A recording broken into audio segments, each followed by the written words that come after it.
ಘೋಷಣೆ ಮಾಡೋದು ಮುಖ್ಯ ಅಲ್ಲ.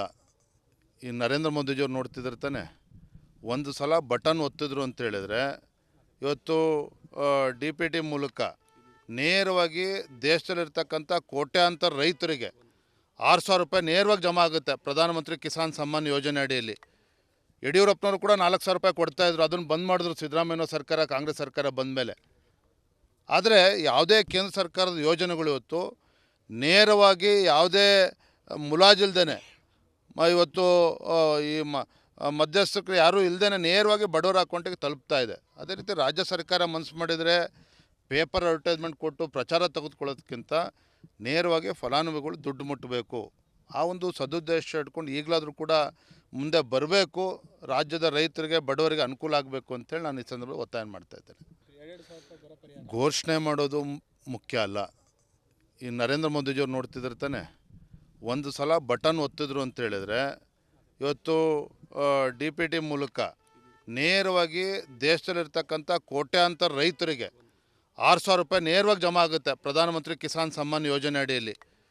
ಯಡಿಯೂರಪ್ಪನವರು ಕೂಡ 4,000 ರೂಪಾಯಿ ಕೊಡ್ತಾಯಿದ್ರು, ಅದನ್ನು ಬಂದ್ ಮಾಡಿದ್ರು ಸಿದ್ದರಾಮಯ್ಯ ಸರ್ಕಾರ, ಕಾಂಗ್ರೆಸ್ ಸರ್ಕಾರ ಬಂದ ಮೇಲೆ.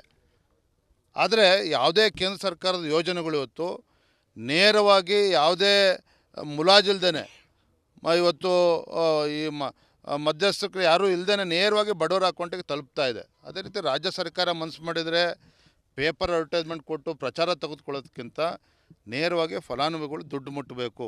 ಆ ಒಂದು ಸದುದ್ದೇಶ ಇಟ್ಕೊಂಡು ಈಗಲಾದರೂ ಕೂಡ ಮುಂದೆ ಬರಬೇಕು, ರಾಜ್ಯದ ರೈತರಿಗೆ ಬಡವರಿಗೆ ಅನುಕೂಲ ಆಗಬೇಕು ಅಂತೇಳಿ ನಾನು ಈ ಸಂದರ್ಭದಲ್ಲಿ ಒತ್ತಾಯ ಮಾಡ್ತಾ ಇದ್ದೇನೆ. ಘೋಷಣೆ ಮಾಡೋದು ಮುಖ್ಯ ಅಲ್ಲ.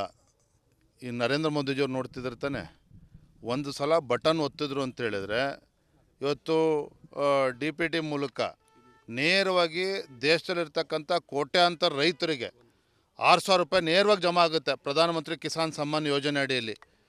ಯಡಿಯೂರಪ್ಪನವರು ಕೂಡ 4,000 ರೂಪಾಯಿ ಕೊಡ್ತಾಯಿದ್ರು, ಅದನ್ನು ಬಂದ್ ಮಾಡಿದ್ರು ಸಿದ್ದರಾಮಯ್ಯ ಸರ್ಕಾರ, ಕಾಂಗ್ರೆಸ್ ಸರ್ಕಾರ ಬಂದ ಮೇಲೆ. ಆದರೆ ಯಾವುದೇ ಕೇಂದ್ರ ಸರ್ಕಾರದ ಯೋಜನೆಗಳು ಇವತ್ತು ನೇರವಾಗಿ ಯಾವುದೇ ಮುಲಾಜಿಲ್ದೇ ಇವತ್ತು ಈ ಮಧ್ಯಸ್ಥರು ಯಾರೂ ಇಲ್ಲದೇ ನೇರವಾಗಿ ಬಡವರ ಅಕೌಂಟಿಗೆ ತಲುಪ್ತಾ ಇದೆ. ಅದೇ ರೀತಿ ರಾಜ್ಯ ಸರ್ಕಾರ ಮನಸ್ಸು ಮಾಡಿದರೆ ಪೇಪರ್ ಅಡ್ವರ್ಟೈಸ್ಮೆಂಟ್ ಕೊಟ್ಟು ಪ್ರಚಾರ ತೆಗೆದುಕೊಳ್ಳೋದಕ್ಕಿಂತ ನೇರವಾಗಿ ಫಲಾನುಭವಿಗಳು ದುಡ್ಡು ಮುಟ್ಟಬೇಕು. ಆ ಒಂದು ಸದುದ್ದೇಶ ಇಟ್ಕೊಂಡು ಈಗಲಾದರೂ ಕೂಡ ಮುಂದೆ ಬರಬೇಕು, ರಾಜ್ಯದ ರೈತರಿಗೆ ಬಡವರಿಗೆ ಅನುಕೂಲ ಆಗಬೇಕು ಅಂತೇಳಿ ನಾನು ಈ ಸಂದರ್ಭದಲ್ಲಿ ಒತ್ತಾಯ ಮಾಡ್ತಾ ಇದ್ದೇನೆ. ಅನುಕ್ಷಣದ ಸುದ್ದಿಗಳಿಗಾಗಿ ವಿಸ್ತಾರ ನ್ಯೂಸ್ ಯೂಟ್ಯೂಬ್ ಚಾನೆಲ್ ಸಬ್ಸ್ಕ್ರೈಬ್ ಮಾಡಿ. ಹೊಸ ಸುದ್ದಿಗಳ ನೋಟಿಫಿಕೇಶನ್ಗಾಗಿ ಬೆಲ್ ಐಕಾನ್ ಕ್ಲಿಕ್ ಮಾಡಿ. ಲೇಟೆಸ್ಟ್ ಅಪ್ಡೇಟ್ಸ್ಗಾಗಿ www.vistaranews.com ವೆಬ್ಸೈಟ್ಗೆ ವಿಸಿಟ್ ಮಾಡಿ. ಅಂಗೈಯಲ್ಲೇ ಜಗತ್ತಿನ ಸುದ್ದಿ ತಿಳಿಯಲು ವಿಸ್ತಾರ ನ್ಯೂಸ್ ಕನ್ನಡ ಆಪ್ ಡೌನ್ಲೋಡ್ ಮಾಡಿ.